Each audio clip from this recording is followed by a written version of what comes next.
This is take number 3. Try not to yap for 10 minutes. Here we go. I am from Elkhart, Indiana. As of 2020, we were a population of just under 54,000. And we are a majority minority population. So that means exactly what it says. A majority of our population is part of a minority group. We most commonly see people that are Hispanic or Mexican and people that are Black or African American. That's a majority of our minorities. And we do have a rate of 62.1% being non-US citizens usually. So that was something interesting that I found. Usually those people work in factories or on farms where those employers aren't super picky about like citizenship. So that is pretty common to see.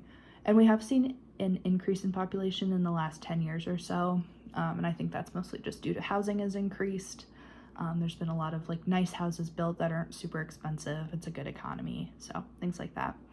When I was thinking about the redlining, I was at first kind of considering that there isn't a ton, I don't think, or didn't think, I guess.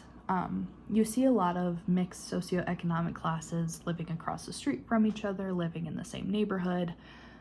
There's not a lot of separation, but then the more I was thinking about it, we definitely have more of our minority populations living like near the railroad tracks, downtown, like places that just aren't as nice.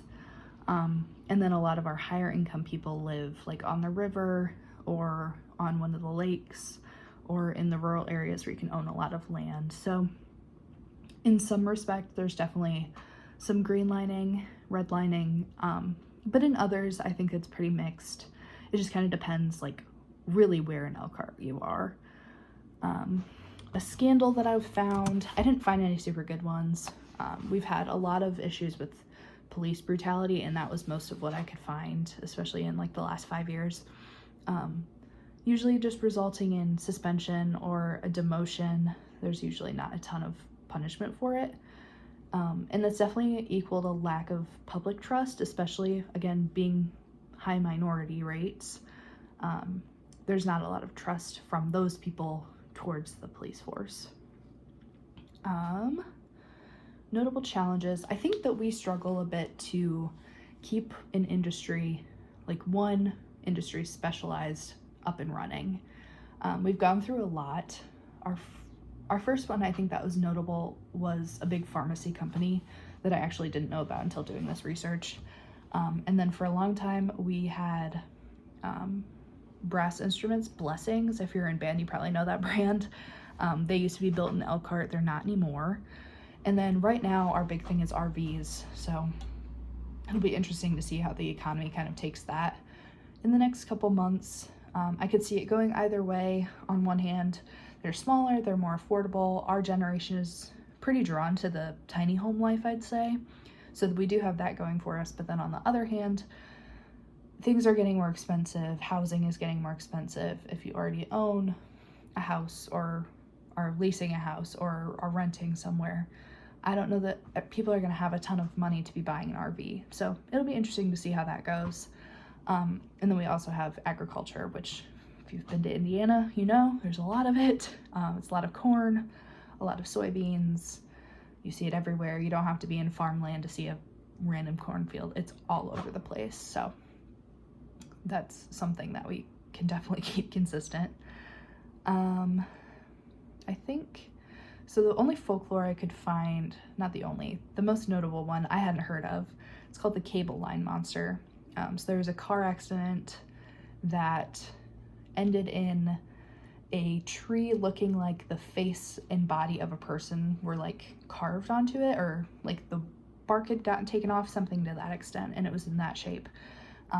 Some people say that the monster like grabbed the car and that was the reason for the accident, and then like the person that died in the accident, that's the outline of them on the tree. Some people say that like the person got specifically taken out of the car. There's a lot of different versions of the story, but it's not one that I'd heard of.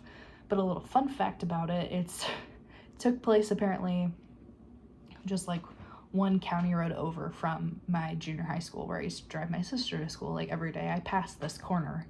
So I'm interested to see next time I'm home if I can find that tree. I think that'd be kind of cool.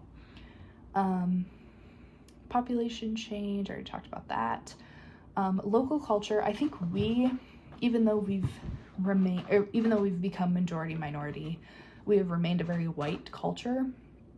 We have a lot of like small town festival kind of things, events in the summers, things like that have, I think, kept it very white.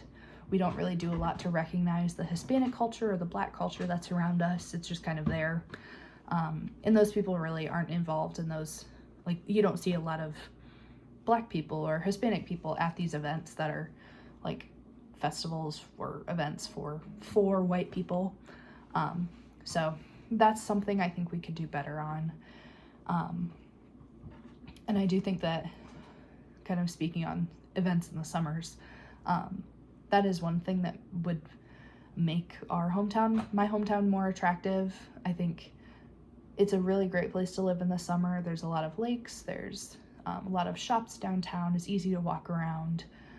There's jazz festival and a lot of bigger events in the summer, but in the winter it is dead. There's nothing to do, it's freezing. A lot of people just end up going to Michigan to go ski or tube or things like that. So I think that we could do a better job of being a livable place in the winter as well, and it's not so miserable. And then I think the biggest challenge we're facing as a community right now is our K through 12 education. I went K through 12. I've lived in Elkhart my whole life, so went through K to 12 in the same school system that my siblings are now in. I have a sister that is a senior in high school and then siblings that are in 4th grade, and they're having a drastically different experience than I did. And it's been interesting to kind of hear about their experiences and compare them to my own. And I just think that it's gone downhill in a lot of ways. And I do think that that's the case in most places, but seeing it firsthand has definitely been interesting. So I think that's definitely something that needs to be addressed. Yeah, I think that was all the questions. Let me double check. Yeah, that was everything. Thank you.